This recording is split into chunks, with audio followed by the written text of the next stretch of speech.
วางไว้กลางกล้าวเพื่อป้องกันเหล่าภัยดินสิ้นทั้งหลายเพื่อช่วยให้หูทั่วถึงชั่วดีสังฆคุณทูลไว้ในชีวิตในธรรมะแห่งองค์สมเด็จพระชินสีสัมมาสัมพุทธเจ้าจงมีแก่บรรดาสาธุชนท่านผู้ฟังทุกท่านที่ได้เปิดเครื่องรับฟังรายการเสียงธรรมก่อนรับตาตั้งสถานีวิทยุเพื่อการศึกษาพระพุทธศาสนาและวัฒนธรรมระบบ FM ความถี่ 104.50 เมกะเฮิรตซ์วัดฝ่ายหินตำบลสุเทพอำเภอเมืองจังหวัดเชียงใหม่เมตตาในท่านพระครูสมุวิสุวัตรวรคิโจท่านเจ้าอาวาสและท่านผู้อำนวยการสถานีวิทยุแห่งนี้รายการนี้เป็นรายการเสียงธรรมก่อนรับตานำเสนอโดยอาตมาภาพพระมหาประสิทธธรรมาภินันโทเจ้าอาวาสวัดจังกำตำบลมะกอกอำเภอป่าซางจังหวัดลำพูนเผยแผ่ธรรมในนามของคณะสงฆ์หน่วยอบรมประชาชนประจำตำบลมะกอกทุกเมื่อค่ำยามแลงทุ่ม20 นาทีถึง2 ทุ่มตั้งวิทยุคืนนี้เฮาท่านทั้งหลายทำการทำงานปิกจากการจ้างงานบางท่านก็รับประทานอาหารบางท่านก็กำลังทำอาหารบางท่านก็เรียบร้อยไปแล้วช่วง2-3 วันนี้ทางลำพูนโดยเฉพาะอำเภอป่าซาง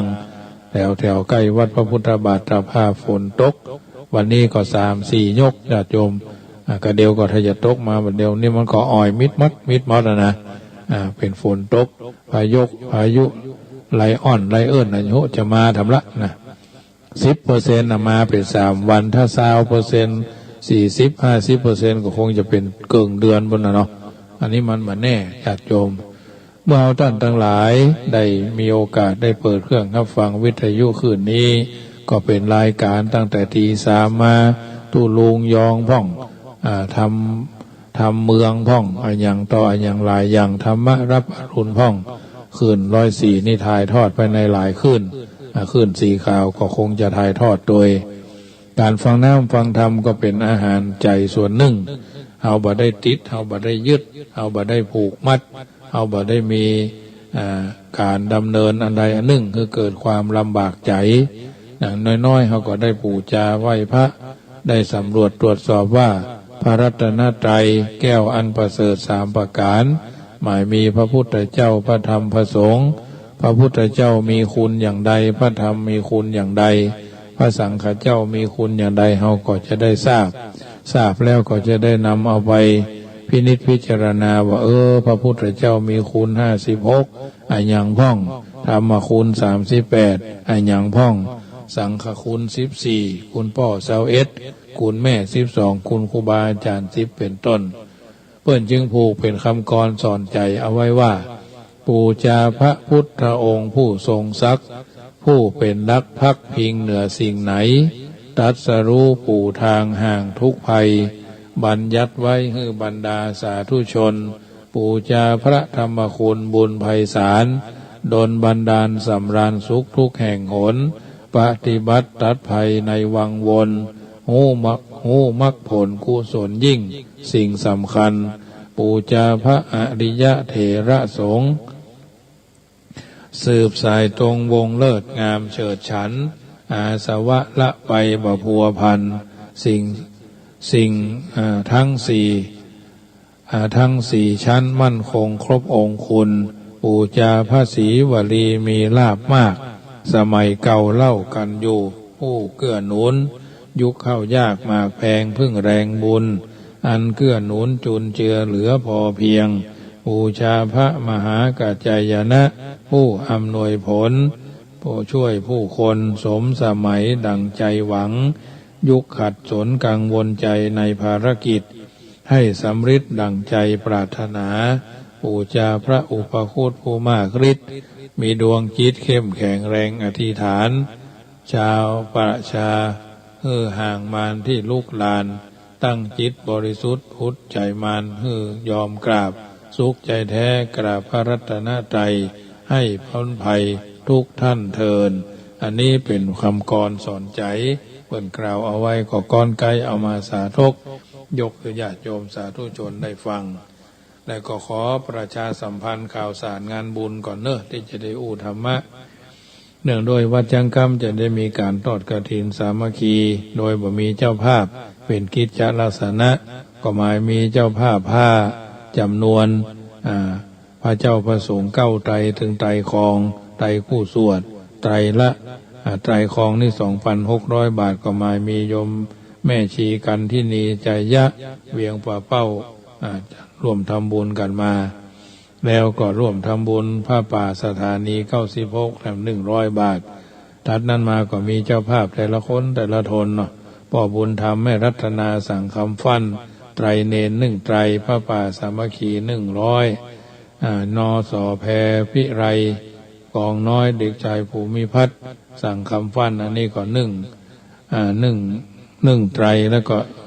1ไตรแล้วก็ผ้าป่าสถานี100 บาทก็ขออนุโมทนาโดยเนอะในการทำบุญในครั้งนี้หมายมีโยมแม่พรทิพย์ใจเขียวเนาะแม่สุชาดาคุณยศยิ่งคุณแม่สังวานบุญนิดผ้าป่าสถานี96 3กองคนละ1กองเนาะแม่บุญยวงวินันสันทั้งเสือ100 บาทปนานมูลแม่บัวเร็วพงตุ้ยสันเหมือง100 บาทแม่บุญปั่นศพเตี้ยผ้าป่า1กองกฐิน2กองพ่อ40,000แม่อำพรดาวตากแม่ห้อยเงิน1กองเนาะนสอรพินนสแพรพิไรกองน้อยโป่งหนองกฐิน3กองห้องน้ำ200 บาทแม่อำพรสันเมืองกฐิน2กองผ้าป่าสถานี1กองแม่สีปัญโยต้นเพิ่งสารปี5กองแม่ลิเนาะค้าขายห่างดง2กองคุณโยมน้ำเพชรทรเทพดอยหล่อ3กองแม่คำตันแม่น้อยโยมคำตันแม่น้อยสุขสายปากตังสามัคคีจันทาสมแม่จันทาสมจะบ้านจันต้นธง709 บาทพร้อมดองบริวารกฐินโยมแม่อวนคิติลังกา200 บาทสันหินแม่เทียมศรีวิชัยแม่นายนิติภูมิศรีวิชัยนายเด็กชายณัฐภูมิศรีวิชัยบ้านอุเมงสันปะตอง3กองคนละกองเนาะแม่จันสมจันชาตาแม่จ้องดอยสะเก็ด5กองแม่สีมอนสารปีกฐิน5กองเนาะครอบครัวแม่สีนวลขอดคำอันนี้บ้านหนองผามสารปีบ้านหนองทำปากบ่องนี่ร่วมทำบุญกระดิ่ง4แก่นผ้าป่า4กองกระน้ำกระไฟ2อาการน้ำกาไฟ300กับอินเทอร์เน็ต200แล้วก็โฮงทานพัดไทยต้า2อย่างแถม200โยมแม่จันทาสิทธิปัญญากระดิ่ง1แก่นกฐิน2กองแม่น้อยเมืองเป้า2กองครอบครัวแม่โยมคุณโยมยุพินนะประดิษฐ์5กองเนาะ5ผ้าป่า5กองแม่พรที่พาอุ่นเรือนเชียงใหม่กระดิ่ง2แก่นกฐิน5กองโยมแม่จันจอมใจดอยสะเก็ดพร้อมทั้งลูกเต้าเหล่าหลานเนาะตึงกระดิ่งตึงผ้าป่าตึงกฐิน 2,200 บาทแล้วก็โยมแม่ครูเหรียญทองจันตีกฐิน5กองผ้าป่า3กองวัดเจ็ดลิน200เนาะพ่ออรุณแม่สุวรสใจโตกฐิน3กองผ้าป่า2กองแม่ยอดเรือนช่างขายกฐิน2กองผ้าป่าสถานี200แม่ครูธัญญาทองอิ่มกฐิน3กองผ้าป่า1กองแม่ครูจุฑามาศวงศิริกฐิน3กองผ้าป่า1กองว่าให้แม่แก้วลูนหีบทองกฐินวัดจังกำผ้าป่าสถานีและก็โฮงทานพัดไทยต้า2อย่าง2,000 บาทเนาะหลายอย่างโยมพ่อบุญมาแม่แสงล่าวรรณศรีสันมะเข็ดกฐิน5กองอันนี้ก็อนุโมทนากับทุกท่านเนาะที่ได้ร่วมกันมาโยมแม่น้อยอ่องสกุลเนาะบ้านโป่งสันทรายกฐิน5กอง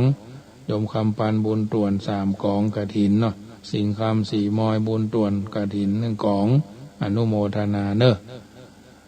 แม่คำเกียงสมอหัวฝ่ายสันทรายผ้าป่า200องทาน100แม่วิจันเคหาหัวฝ่ายสันทรายผ้า ผ้าป่าสถานี500ลงทานต้า2อย่าง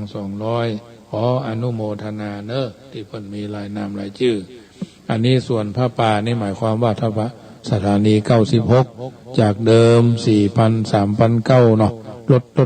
ดกันมาบัดนี้ก็เหลือ 3,500 บาทเนาะร่วมทำบุญกันได้เนอะคนละน้อย2น้อย3คน1กอง2คน1กองก็ได้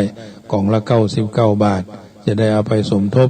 ในการบูรณะปฏิสังขรณ์อาคารที่หอพญามังลายเป็นสถานที่เผยแผ่ธรรมของคลื่น96ส่วนคลื่น104ที่ญาติโยมกำลังฟังเนี่ยอาตมาภาพก็จะน้อมเกณฑ์เวรถวายตั้งกองบุญไว้เหมือนกันเริ่มต้น3,000เนาะวันที่30ธันวาจะได้น้อมเกณฑ์เวรถวายเพิ่นขึ้น104เพิ่นก็บ่ได้เรียกร้องในฐานะที่เขาได้ใจสถานีร่วมกับเพิ่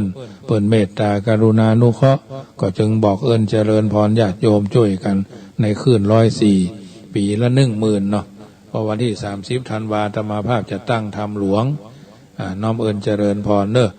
กาภัยที่เกิดปีชวดหนูฉลูวัวขานเสือเทาะกระต่ายมะลงงูใหญ่มะเสงงูเล็กมะเมียม้ามะแม่แปะวอกลิงละกาไก่จอหมากูนหมูอันนี้ก็เพิ่นห้องว่าจะตาเกิดปีหนูก็45กองบุญละ99 บาทนั่นแหละจะแบบง่ายๆทุกปีนี่เขาจะประชาสัมพันธ์ว่าการนั้นเท่านั้นมันเป็นที่ลำบากใจญาติโยมเฮาบ่มีเงิน100เฮามีเงิน1,000เฮาบ่มีเงิน10,000เฮาก็ทำเงิน1,000เฮาบ่มีเงิน1,000เฮาก็ทำเงิน100เฮามีเงิน100เฮาก็มีทำเงิน10เฮามี10เฮาก็ทำงานสลึงทำบุญสลึงก็ได้อันเนี้ยทุกปีเฮาก็ทำกันมาปีแล้วถือว่าหยุดไปก็ทำคือประเพณีพิธีกรรมวัฒนธรรมเฮาจะห่างจะหายไปทิกบางทีเพิ่นฮ้องว่าจะอมไว้ก็ขายจะอมไว้ก็หายจะขายไว้ก็รอดนะถ้าอมไว้ก็หายขายไว้ก็รอดอันนี้จึงนำมาเสนอเพื่อเป็นบรรทัดฐานในการดำเนินชีวิตของเฮาท่านทั้งหลายเป็นลำดับค่ำคืนนี้ก็จะอู้ธรรมะให้ญาติโยมได้ฟังต่อจากตะคืนเรื่องของชัมพูกาชีวกเนาะว่าตะคืนนี้อู้ถึงไหนว่าชัมพูกาชีวกนั่นเป็นคนที่คนห้องว่ารับประทานอาหารบ่เหมือนเปิ้นบ่เหมือนต้านเนาะเพราะฉะนั้นปฏิเสธว่าไปกินกับเปิ้นเพราะว่ากินอุจจาระปัสสาวะอันนี้ก็ถือว่าเปิ้นตอนที่ยังเป็นคนดีเป็นคนที่ด่ากันไปด่ากันมาด่าอาคันตุกะเพื่อไปเป็นกินอุจจาระปัสสาวะถ้าว่าบดีบางามในที่สุดตัวเองล้มหายตายจากไปก็ไปเกิดเป็นชีวกใหม่เรียกว่าชัมพูกาชีวกบวชแล้วพ่อแม่ก็นิมนต์ทุเจ้าไปฮับที่บ้านภัตตาหารวันรุ่งขึ้นชีวกได้บอกชัมพูกาเตรียมตัวไปกินไปอันคิดนิมนต์บ่ไปหมู่นี้ประกอบเลี้ยงสอดพอเล็งพอปรากฏว่ากินคูดถอนตัวเก่าเป็นอย่างอร่อยก็เลยถูกขับออกจากสำนักไปเมื่อชัมพูกาชีวกถูกขับไล่ออกจากสำนักชีวกแล้วบ่ฮู้จะไปทางใดเดินเรื่อยไปจนถึงลานหินดาดแห่งหนึ่งซึ่งเป็นที่ถ่ายอุจจาระของชาวบ้านบนลานนั้นมีตะพังใหญ่ขังน้ำอยู่เขาจึงไปนอนบนหินดาดนั่นเมื่อชาวบ้านพากันมาถ่ายอุจจาระแล้วกลับไปเขาก็ออกจากที่ลบตัวมากินคูดเมื่อมีคนมาก็ทำท่าบำเพ็ญพจน์โดยใช้มือเหนี่ยวก้อนหินก้อนหนึ่ง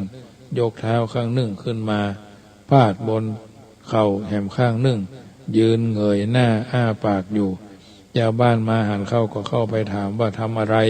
ก็บอกว่าบำเพ็ญพจน์ถามว่าทำไมจึงยืนขาเดียวและอ้าปากก็บอกว่าตนเป็นคนมีตบะกล้าหากคนเหยียบแผ่นดินเต็มสองเท้าแผ่นดินจะไหวสะเทือนชาวบ้านจะเดือดร้อนจึงยื่นเท้าไปข้างหนึ่งสงเคราะห์ชาวบ้านส่วนที่อ้าปากเพราะว่าตนมีลมเป็นภักษาอาหารอื่นของตนบ่มีชาวบ้านได้ยินเข้าต่างก็นั่งลงกราบด้วยศรัทธาว่าโอ้น่าอัศจรรย์แท้นักบวชชีเปลือยเนาะบ่เคยหู้บ่เคยหันบ่เคยมีแล้วนำเอาสิ่งของสักการะมาบูชา ซึ่งชัมพุกาชีวกก็บ่ยอมรับสิ่งใดๆทำให้ผู้คนศรัทธายิ่งขึ้นแล้วก็เล่าลือสืบกันมาเรื่องนี้เป็นข่าวใหญ่ทำให้ผู้คนสนใจกันนักเพราะเป็นธรรมดาของมนุษย์โดยมากมักเชื่อเพียงถ้อยคำเท่าอันเขาว่านะครับเขาว่าแมวตาเพชรเขาว่าที่หั่นที่นี่มีอย่างอันยี่พญานาคเปิดห้องว่านางเปิดห้องว่านางนาคนางอย่างเกิดขึ้นเนี่ยภัยหู้ภัยหันเล่าก็มักจะเชื่อทันทีโดยบัตริตรองไตรตรองฮื้อทองแท้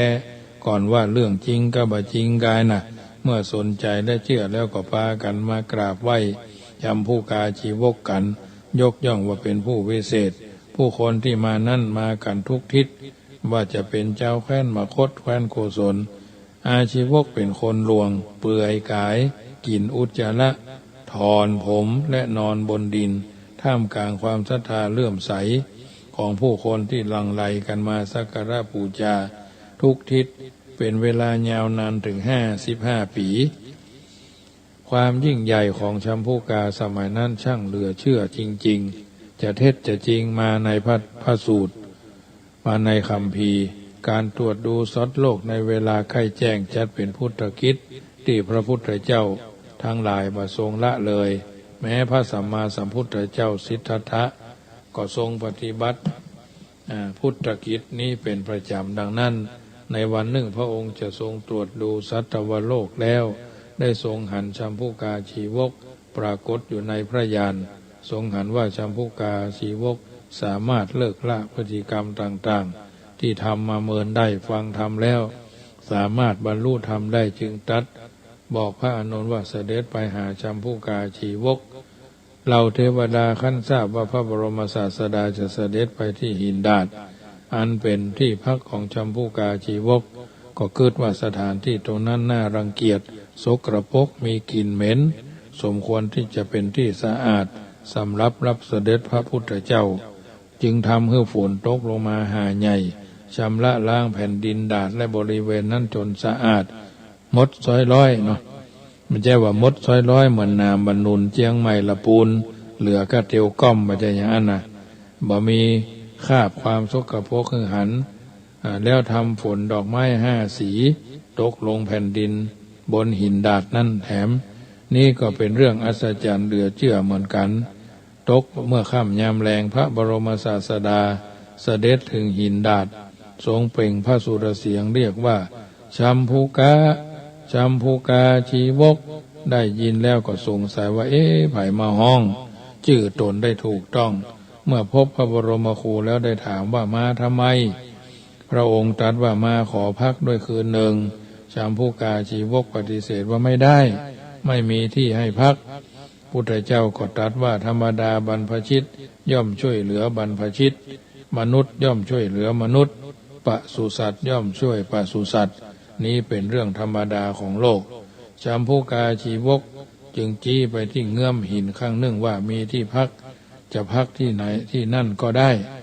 พุทธเจ้าเสด็จไปพักค้างที่เงื่อมนั้นตกตอนกลางคืนในปฐมยามท้าวมหาราชทั้ง4พากันมาคอยดูแล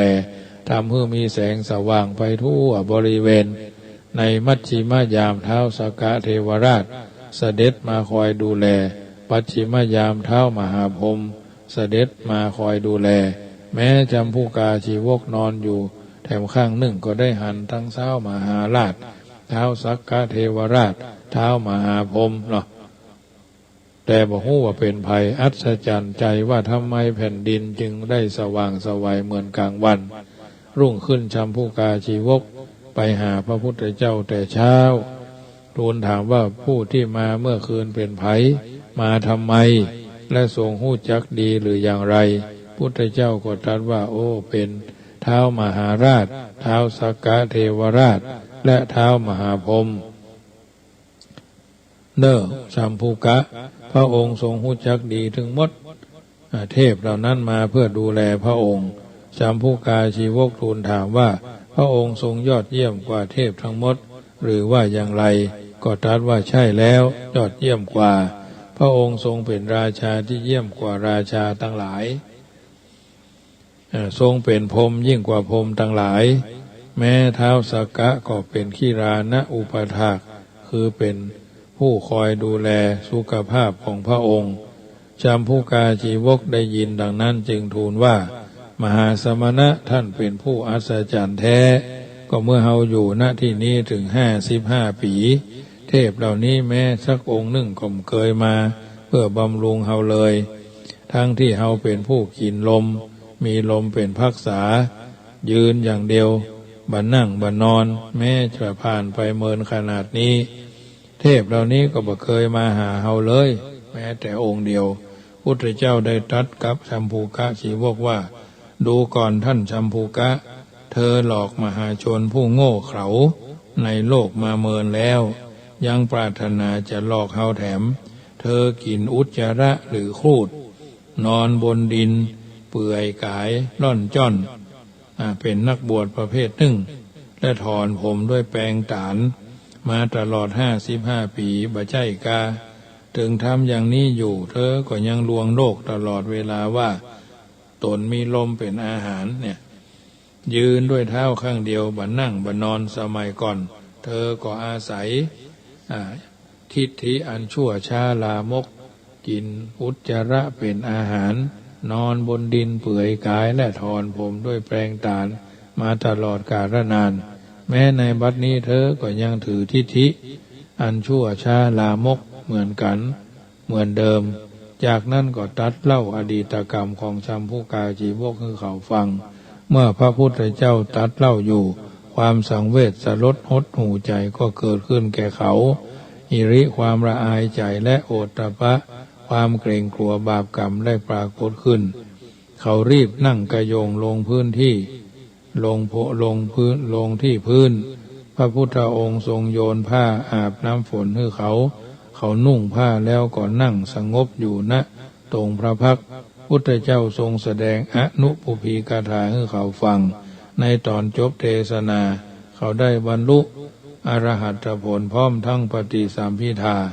เมื่อบรรลุพระอรหัตผลแล้วกรรมของเขาก็เป็นอันเสี่ยงสุดไปณที่หันจากนั้นเขาได้ทูลขออุปสมบทได้เป็นภิกษุในพุทธศาสนาเมื่อมหาชนมา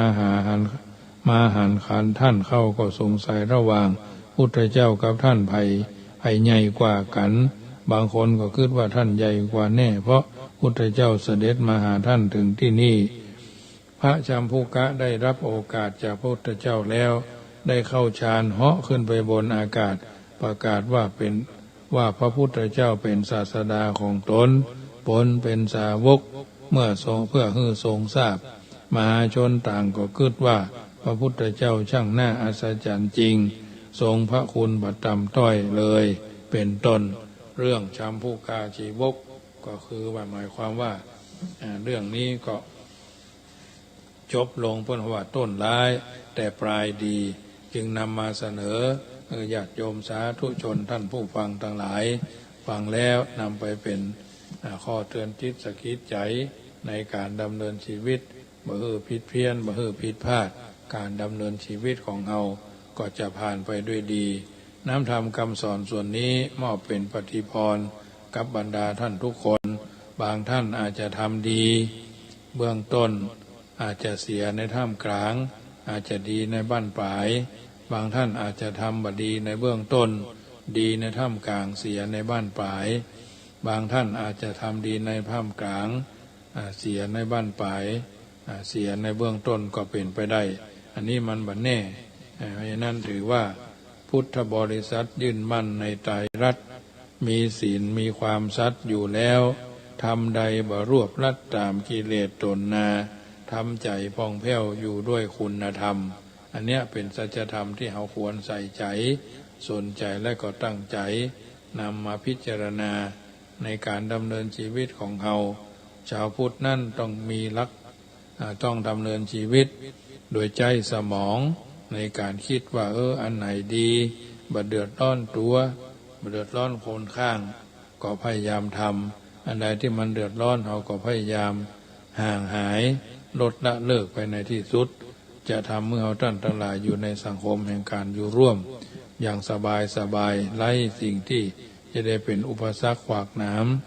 ทุกคนมีจุดยืนเป็นของตัวเก่าอย่างน้อยๆก็มีคุณวุฒิคือความคุณคือการศึกษานะ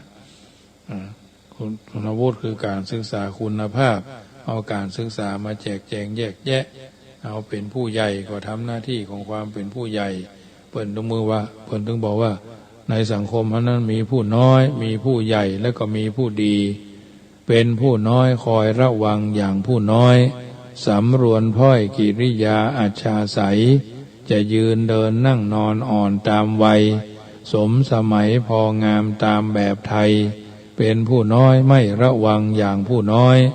ทำเลิศลอยเกินงามล้ำสมัย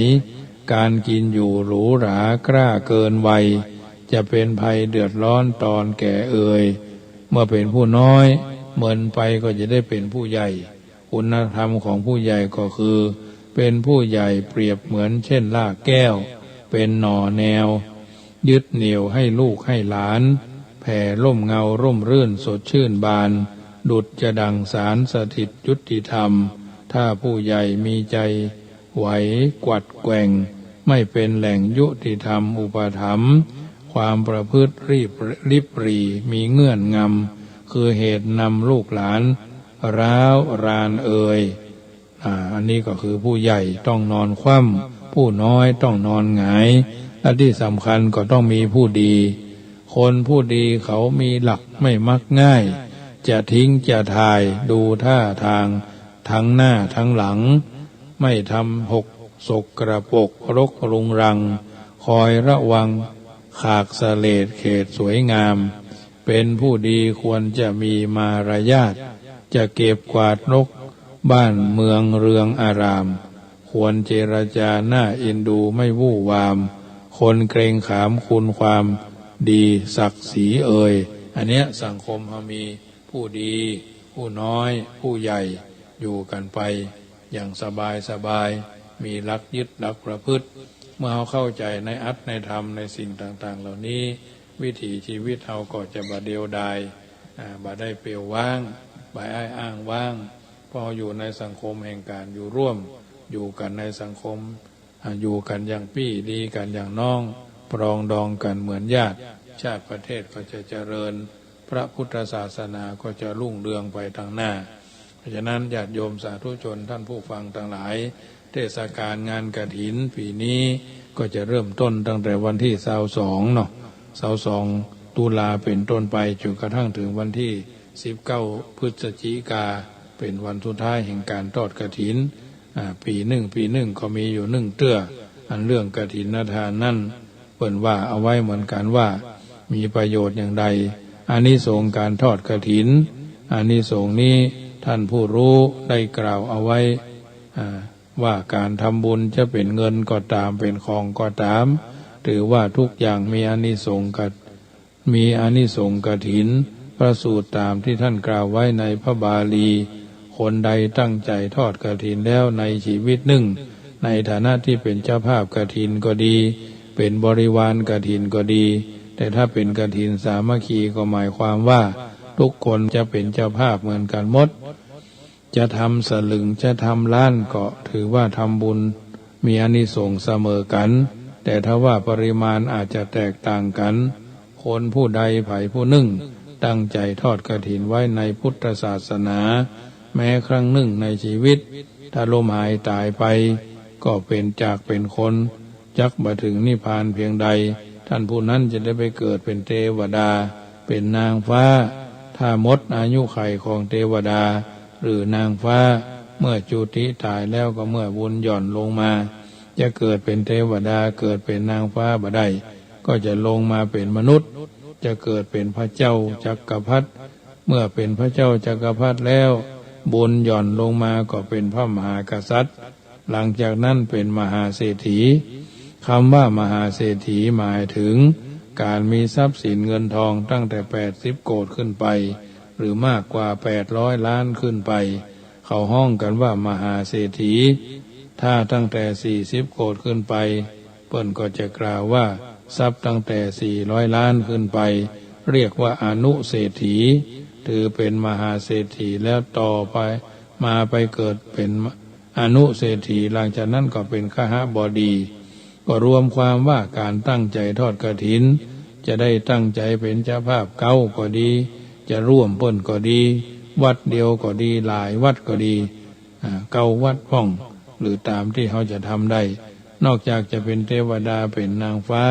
เป็นเศรษฐีมหาเศรษฐีแล้วคนที่ตั้งใจทอดกฐินแต่ละครั้งในชีวิต